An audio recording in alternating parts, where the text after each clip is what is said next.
Well, I'm super excited. We got a really special guest that we're interviewing all about lightning. Lightning definitely is intriguing to me. I love to understand it better. I love to research it. And so we've got Chris. Chris, go ahead and introduce yourself and tell us who you work with. Yeah, my name is Chris Vagasky. I'm a meteorologist and a lightning guru, lightning guy. Get to play with lightning data. I work for a company called Vaisala, and we have lightning detection networks in the United States and all around the globe to detect, count, and characterize lightning anywhere that it happens.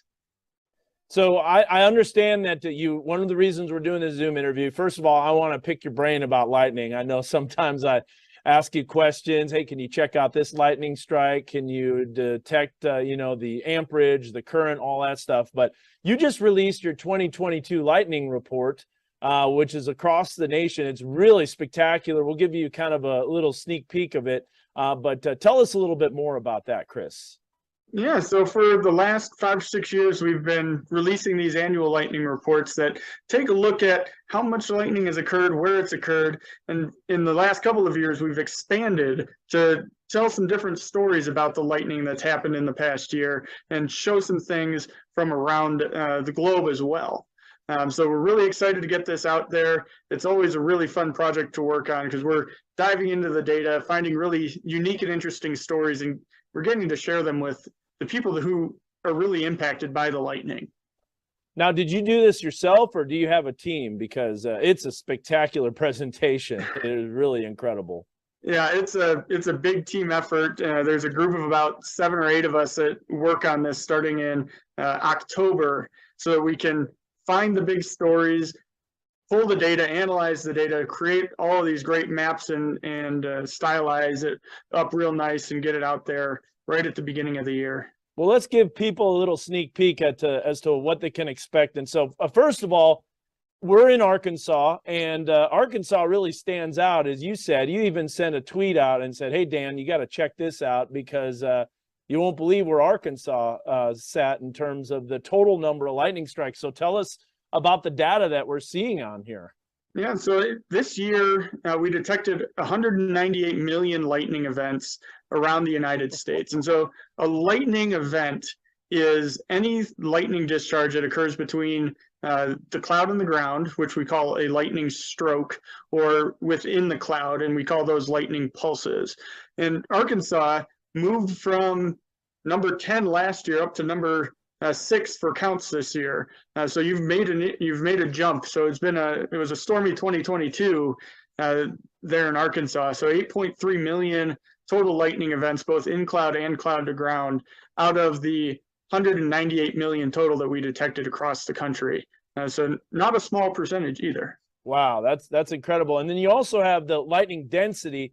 You know, it's interesting because we're recording this on January 4th, 2023. Arkansas has a top 10 matchup in basketball. And so we're looking at the top 10 here in lightning. And you've got the lightning count as ranked as number 6. And then you got lightning density, which actually is a little higher. So you got the coaches in the AP poll, it looks like, with Arkansas at number 5. So tell us a little bit about that lightning density and the lightning count and kind of the difference. And so I think we've got a graphic that kind of explains this. You have a graphic here. So Texas always wins the lightning count title in the United States because it's the biggest state, and it's right there in the middle of the central and southern plains. And I say the biggest state in the lower 48. I don't want to upset the Alaskans who have 2 sizes of meal, the Alaska size and then the Texas size, which is a lot smaller. So and Alaska had the Northern Lights last night. I was watching it with that solar storm. It wasn't a big one, but it was a pretty good showing of the Northern Lights. I'm waiting for somebody to get the Northern Lights and a lightning strike in the same photo. And that'll be the cover photo for the report next year. That would be awesome. Very cool. So to mitigate the effects of states being larger or smaller when we're looking at lightning count, we like to do a comparison based on the size of the state. So we look at what we call lightning density. And to get a lightning density, you divide the amount of lightning in a state like Arkansas by its area, so how big it is. And then you can do more side-by-side comparison. So you can compare Texas to Arkansas. You can compare Arkansas to Massachusetts or California or Colorado or whatever you want to do. And so you see on the right panel there, you look at Washington, D.C., and Washington, D.C. is a really good case because Washington, D.C. is very, very small. So they don't get much lightning count because there's not a lot of mass or land mass for lightning to strike there. But when you divide that by its area, Washington, D.C. then becomes a top 10 for lightning density. So, the lightning density is a good way to do comparisons between different sized states or different sized countries. Yeah. Yeah, that's a great point. So, and then you go down here, you can click on that. It goes right to this link again. So then there it is, Washington, D.C. as 9th. And so that's, and like you said, that's pretty small, but a lot of lightning in a small area. I'm going to kind of flip through some of these pages here. I mean, it's just incredible, and you got to check this out. What also stands out, I know Amy, Arkansas, as you mentioned, is ranked as the greatest lightning density in the state. Is that what you said? Yeah, so what we like to do is give each state kind of a bragging right. So Amy, Arkansas gets the bragging right of having the most lightning for 2022 in the state.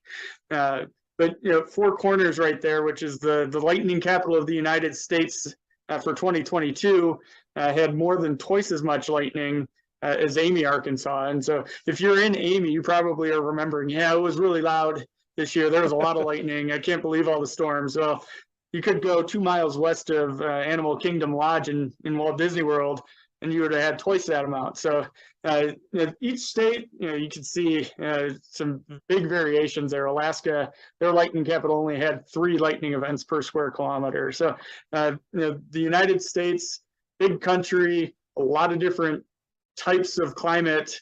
So you get a lot of different amounts of lightning to really lead the way, depending on which state you're in and what kind of a climate you have. That's really wild. So I have a couple of questions about lightning, and we're going to just stop our screen share here for just a little bit.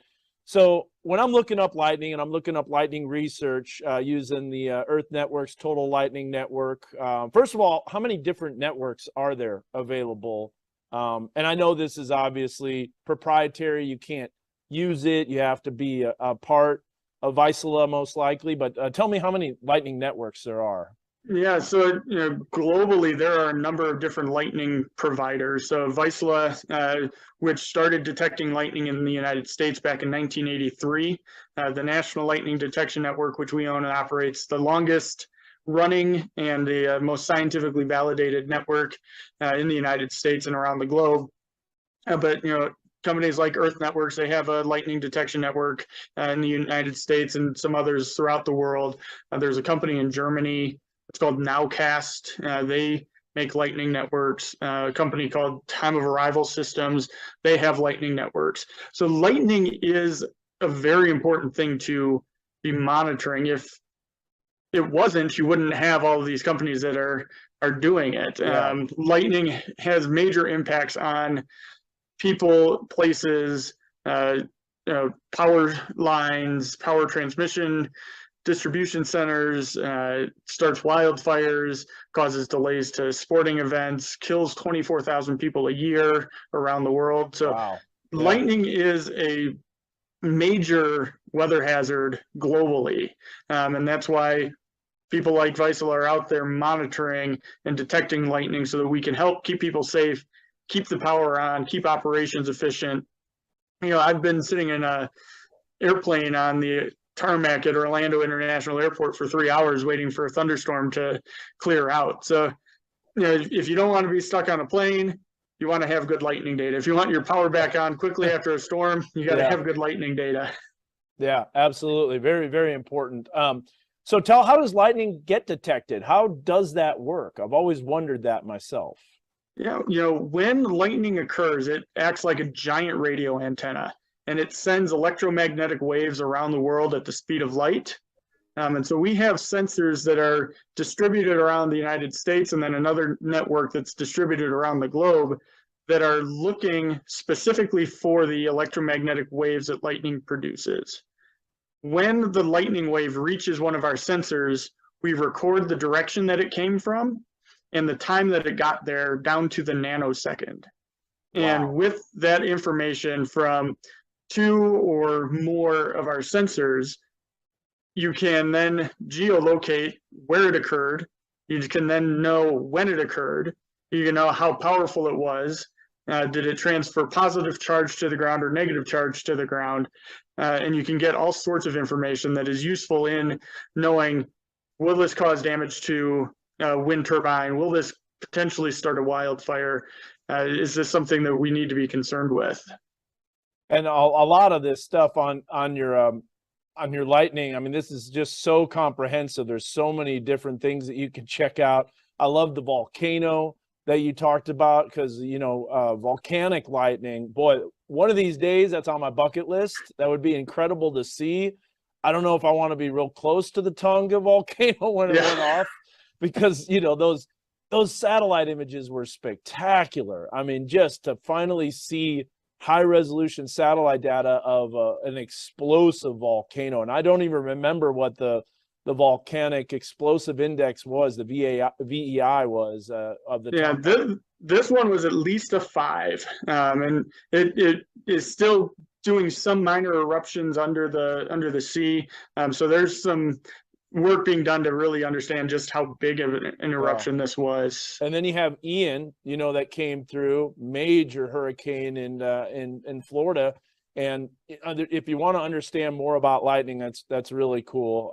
There's so many things on here, and we would love to talk about it. So a couple more questions here, and then we'll wrap this up, because I know the studio needs to be used for topicals. But a quick question for you about lightning. How accurate is it when we're talking about location? Because I get a lot of fire marshals, fire chiefs that, say a lightning potentially struck this home, a lightning bolt, and I want to know, was it lightning? And then you can look it up, and a lot of times it's right on top of it. How accurate is it?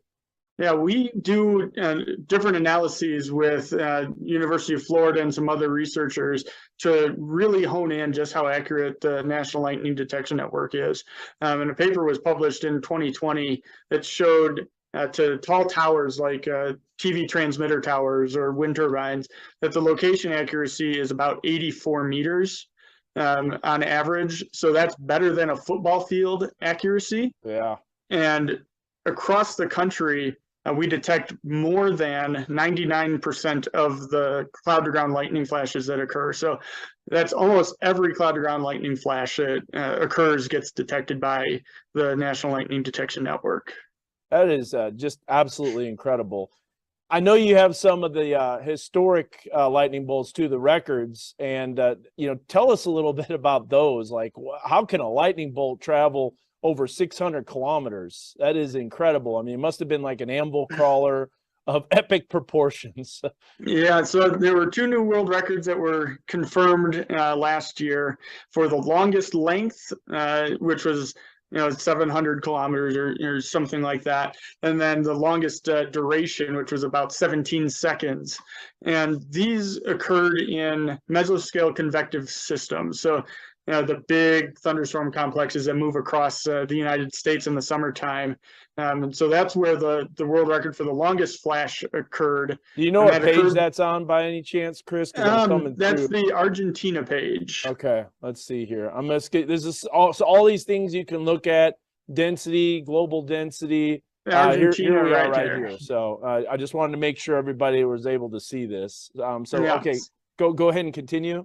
Yeah, so the longest flash that was 768 kilometers, that extended from near Houston, Texas, all the way to Mississippi. And that was in the backside of a big thunderstorm complex that had moved off the Gulf of Mexico. Wow. And when you have these big thunderstorm complexes, you have what is typically just a stratiform region of rain. So light rain that comes in and is just lays over you after the big line of storms has moved through. And that has a lot of electric charge in it still. And all it takes is the right lightning flash, and it just sets off the electric charge throughout that entire stratiform region. So with the geostationary lightning mapper, the National Lightning Detection Network, and some lightning mapping arrays, we were able to measure that to be 768 kilometers. So that's almost 500 miles. Wow, that is unreal. And then you have the world longest, the duration for a lightning flash. I've seen amble crawlers that have lasted, about 3 or 4 seconds, and I'm just, my jaw's dropping. Whoa, look at this. 17 seconds. 17 seconds. Yeah, this is a storm in northern Argentina and over Uruguay there in South America that it was in one of these big thunderstorm complexes that rolled off the Andes Mountains, and it just kept moving throughout the storm complex. Yeah. Lasted for 17 seconds. These big lightning flashes like this, they produce a lot of cloud to ground lightning along with them. So it's an important reminder that anytime you can hear thunder, there is the chance that lightning can actually strike the ground near you. So anytime you can hear thunder, you do want to be inside in a lightning safe place. What's the biggest, like when you're talking about negative and positive charges, what's the biggest positive charge lightning bolt that you've ever seen? Like how many kiloamps? Yeah, we've seen lightning that gets up to around 600 or 700 kiloamps. So I'll put this into perspective. The electricity that's running the laptop computer I'm on that charges your cell phone that's running through your walls is 15 amps. 600 to 700 kiloamps is 600 to 700,000 amps. So that's almost that's almost 1,000 times bigger or more electricity than what's running through your walls. So lightning is a very powerful force of nature. It's hotter than the surface of the sun. It's more electricity, thousands of times more electricity than runs through the walls of your house. So you don't want to put yourself in that position where you're going to have lightning come into contact with you. Absolutely not. No. And I always say the stratiform rain, man, you get some big cloud to ground, positive CG bolts out of the backside of those stratiform rain areas. And those are dangerous because people think, oh, storm's over, it's lightly raining, and then you hear some big old booms. Yeah, and that's the challenge in lightning safety is most people who are struck by lightning are struck before the storm gets to them or after the storm leaves. Yeah. Because when the storm is there over you, it's pouring down rain, there's lightning everywhere, and you want to be inside. Yeah. But when the storm's coming to you or when it's left, the rain isn't that bad. You don't see a lot of lightning, and then you get something that comes out of the front end or the back end of the storm. Well, we always say when thunder roars, go indoors with the kids. We teach it all the time and then wait 30 minutes after the last loud clap of thunder. One last question, pulses and flashes. I need to know this because it always, what would you like to look up, the pulse or the flash? Tell us real quick about the difference between those. Yeah, and we have a definitions page in here as well that talks about the different definitions. So when you look outside and you see lightning flickering, that whole flickering process is what we call a flash. We detect cloud to ground strokes. The strokes are the individual flickers of that lightning flash.